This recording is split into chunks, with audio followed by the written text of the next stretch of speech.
and welcome to Kerry's Cards, and thanks for joining me today to try out this tutorial. We're going to make, or you're going to make, a box, a gift box, an origami style gift box that is made, this one is made out of 12 by 12 pretty pattern paper. Its finished size is 2 inches by 2 inches by 8 inches, and it doesn't require any glue or any cutting, so it's just made out of one piece of paper. Now, what you can store inside this size one is, just to give you an example, in here I've got like a miniature cocktail. You could put some chocolates or things like that. My other idea would be a miniature tonic or Coke with a favourite flavour of alcohol. But you could obviously put anything in here if you wanted to, a scarf or any type of gift. And this isn't just for Christmas, obviously it can be used for other gift days as well. So here's one I've made using yellow and white paper, so that could be used as a gift. But the other sizes as well, so I'm going to use the 12 by 12 on today's version here, but I will give you all the instructions and the measurements to make different sized ones. This one is made out of a 9-inch by 9-inch piece of paper, and it finishes at 1.5 inches by 1.5 inches square by 6 inches long. And this one has been made out of a 6 by 6 piece of paper, perfect size for something like a lip salve or a lipstick if you wanted to give at Christmas, or a present, or a pair of earrings, you know, all sorts of things. The things you can put in there are limitless. So let's move these to one side and let's get crafting. Now I'm going to use my scoreboard to do these score lines today, because it's much quicker and much easier. If you don't have a scoreboard like this, then obviously use your trimmer that has a score pad on, and you would just move the papers along and score at each one. So let's make a card. I'm going to use the Pretty Pines, this Pretty Pines Christmassy paper. I'm going to also use the stylus here with the big round fat end there, because we're using paper, so we don't want to go through. If we use the smaller one, we might tear it. So 2 inches score at first, then 4 inches, then 6 inches, then 8 inches, then 10 inches. Then I want you to turn it around 90 degrees, and we're going to score at 2 inches and 10 inches.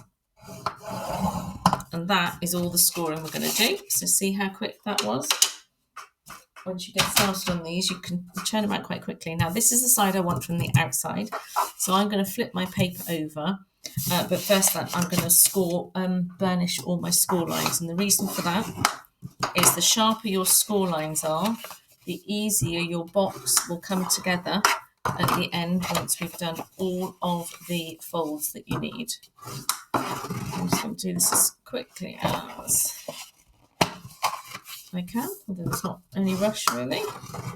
And the last one up there. And then either side. This side. Okay, so now we have our pieces of paper. I've got my 2 and 10 score lines vertical and my 2, 4, 6, 8, 10 horizontal. So the first thing we're going to do is we are going to fold these corners over here, make them nice and tight, bottom left and bottom right. So you're going to fold them up to each of the score lines. Can you see? There, how's that looking there? Okay. Then we're going to fold this over, and we're going to fold it over. So we're folding the first score, 2 inch score line into 1 inch, and that's that bit done there. From here, we are going to then create some score lines that I'm going to draw in here. So this is between my two there. So score line 2 to 4 and 4 to 6. Yeah. And then 4 to 6 point down there. Okay. You probably can't see those very well actually, but that's the sort of pattern that you're going to have with your score lines. Now to get from this score line here, we're going to take this edge, we're going to fold it over and meet the 4 inch score line that's there. So I'm going to take this up and fold it over to meet the score line. Again, use my bold folder to make it nice and sharp. And do exactly the same on this side. That's that one. And then for this one here, we then bring this edge down here, down to go onto the 4-inch score line that's across there. So we're going to fold them all the way over.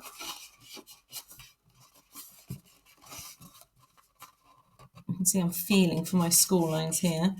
And then I'm just going to again burnish that triangle bit there. No more than that, just the triangle bit. I'll take that one back. Do exactly the same on this side. So bring it down, line it up against the 4-inch score line, and then burnish just that triangle there. So that's the first bit of folds done. The next fold that we need is from the 8-inch line up to the 10-inch line. And that way, you can see there. Okay, I can't really see it there, but it's there, that one there. So to get that one, now what we'll need to do is to bring this piece here, again, like we did for the same one down there, so it lines up against this, so this edge here to line up against that one. So we're going to bring it up and over.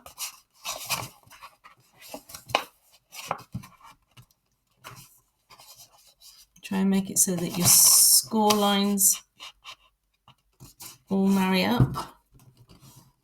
And then we'll do exactly the same for this side. We're going to bring this edge up here and up and onto the 10-inch score line.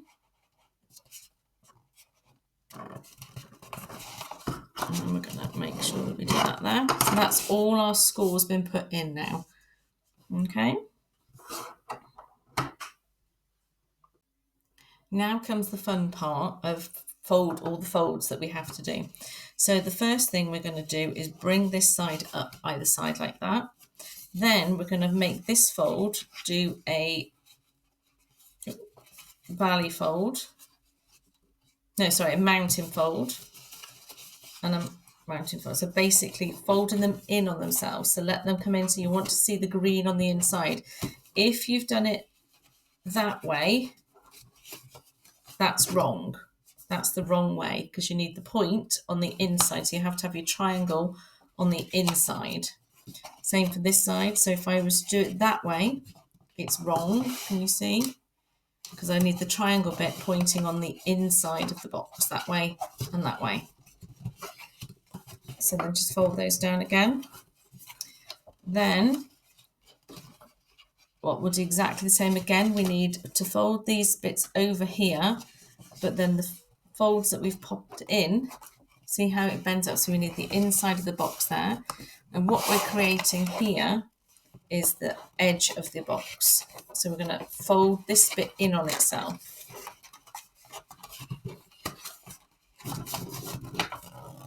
So I'll just redo that bit again. So we've gone from being open, fold the edges in, then pull out both of those sides bits there, then bend in the flap, want for a better word, that's flap.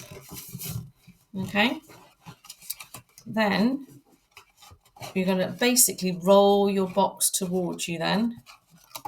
Now, if you wanted to, you could glue this bit down, but I would suggest you don't, because at this point you can actually make these in advance and have them stored flat if you want to, and then just pull them together at the last minute.